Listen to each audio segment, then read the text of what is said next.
Ukraine's 31st Independence Day celebrations also marks exactly 6 months since the Russian invasion began. Large-scale festivities in the capital have been cancelled. In its place, somber reflection. We're holding on for 6 months. It's difficult for us, but we clenched our fists fighting for our fate. Every new day is a new reason not to give up. Because, having gone through so much, we have no right not to reach the end. What is the end of the war for us? We used to say peace. Now we say victory.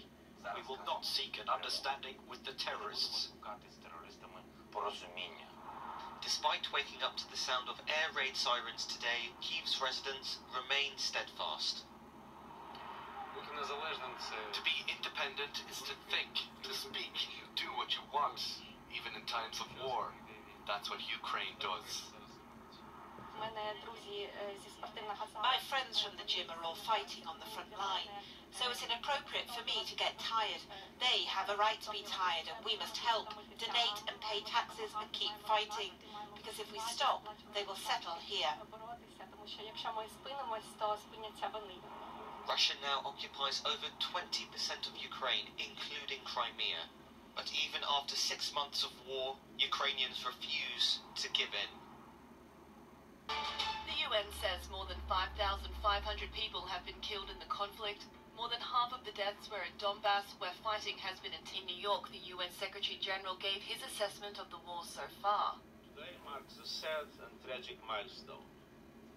6 months since Russia's 24th of February invasion of Ukraine.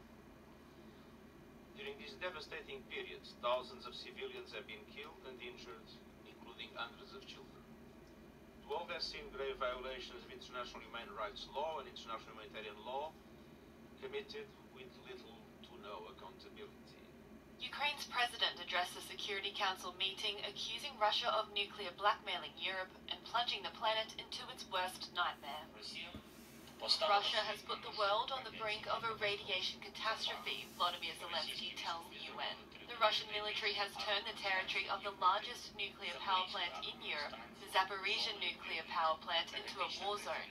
The energy crisis for Europe, the threat of the large-scale hunger, the political chaos for African and Asian countries, the prices in the world.